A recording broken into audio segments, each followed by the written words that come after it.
আমি বিশ্বাস করি এই বিষয়টা শুধু আমি একজন রাসেল মিয়াকে আঘাত করেনি, বাংলাদেশের 17 কোটি মানুষকে আঘাত করেছে।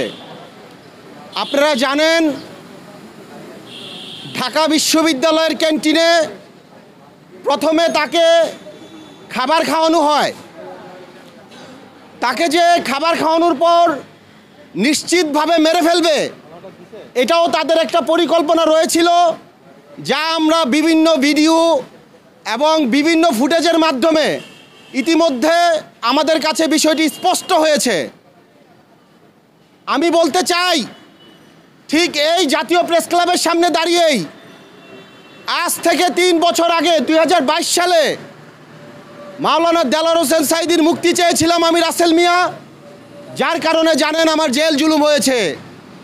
এই জাতীয় প্রেস ক্লাবের সামনে দাঁড়িয়েই শিল্পী মমতাজের সাবেক সংসদ সদস্যর কনিষ্ঠ আত্মীয় এক বাউল শিল্পী রিদা দেওয়ানের বিরুদ্ধে আমি আদালতে মামলা করেছি স্রোতের বিপরীতে, আপনারা জানেন।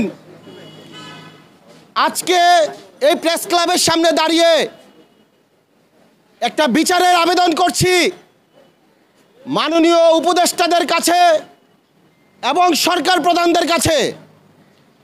কোন আইনে আছে সন্দেহপ্রবণ একটি মোবাইল চুরির দায়ে সে ঢাকা বিশ্ববিদ্যালয়ের ছাত্ররা তখনও জানতো না এই তোফাজ্জল মোবাইলটি চুরি করেছিল কিনা। সন্দেহপ্রবণভাবে তাকে যেভাবে পিটিয়ে হত্যা করা হয়েছে বাংলাদেশের 17 কোটি মানুষকে কাঁদিয়েছে।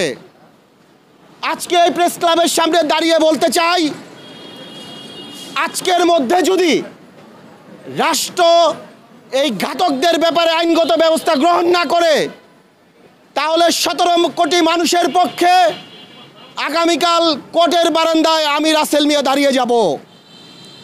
এর সুস্থ বিচার করা আগ পর্যন্ত পূর্বের 2022 সাল 2021 সালের মতো যেমন আমরা ঘরে ফিরি নাই, আমরা এরকমভাবে আজকেও ঘরে ফিরে যাব না।